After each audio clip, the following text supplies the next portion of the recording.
Alright, guys, so I've been thinking about this for a while, and I think that Colby Covington could actually become the lightweight champion if he actually decided to move down to his real natural weight class, because Colby Covington walks around 180, 185 pounds.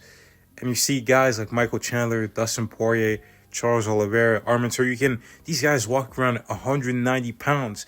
They're bigger than Colby Chaos Covington. Islam Makhachev, Daniel Cormier exposed him for walking around 200 pounds. And Islam try to, backtrack that and say, oh no, brother, I walk around 180 pounds. But we know that dude walks around 200 pounds.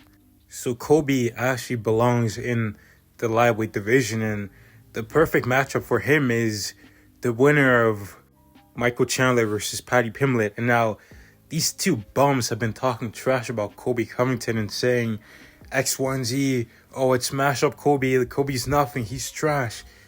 But in my opinion, Colby will walk through either of these guys. Both of them are the weakest lightweights.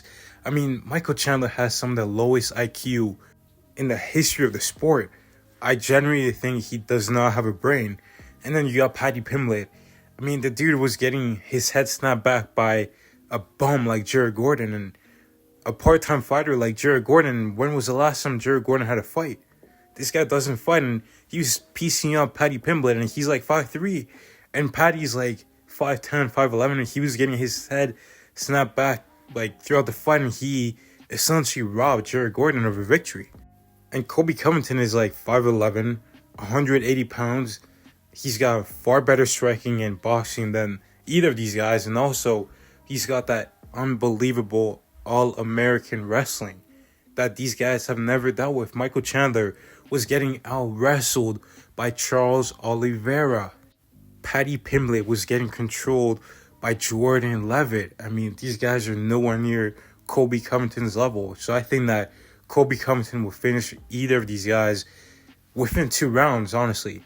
And after this fight, then Dustin Poirier has no other choice but to fight Colby Covington for his retirement fight, because he's not going to fight Max Holloway again, right?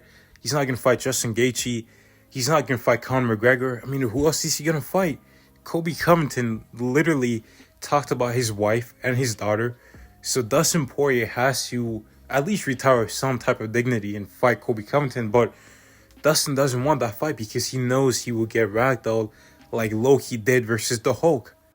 I mean, Dustin knows there's no way he's winning that fight. He would get smashed to bits. I think he would get outboxed just like he did against Islam Makhachev, a lesser striker than Colby Covington. And, he got submitted by guys like Khabib and guys like Islam Makhachev, and those guys have nothing on Colby. And Colby made Tyron Woodley quit just by taking him down. With a simple takedown, he broke Tyron Woodley's rib. Imagine what he would do to a guy like Dustin Poirier. I think the way that fight goes is Dustin gets choked out in 1 round. I think he goes out unconscious. Like I said, he has to go out with some type of dignity. You can't tap in front of your wife and daughter. I mean, with everything Colby has said, you got to go out on your shield and just go unconscious.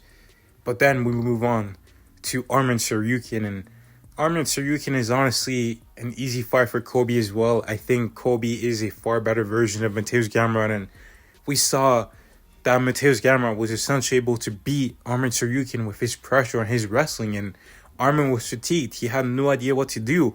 He was completely clueless out there. And I think Colby, he's just too good. Like, I feel like he's much better than Mateusz Gamrot. I mean, Mateusz Gamrot couldn't even finish Jalen Turner when a striker in Ignacio Bahamondes finished Jalen Turner in 1 round. I mean, Mateusz Gamrot is nowhere near Colby Covington's level. Colby Covington finished Max Griffin on the ground. I mean, Colby would do terrible things to Arman Tsarukyan. I mean, terrible, terrible things to him. And then we move on to Colby versus Islam Makhachev, and there's a reason why Khabib never went up to the welterweight division, because at the time it was filled with all elite American wrestlers like Kamaru Usman, who's a D2 wrestler, and Khabib still docked him. Then you had Ben Askren, a national wrestling champion, and you had Colby Covington, a D1 All-American wrestler. And Khabib knew that if he went up to the welterweight division, he would have lost his O. He would have lost. He would have been submitted and humiliated. And Islam Makhachev can't escape this reality.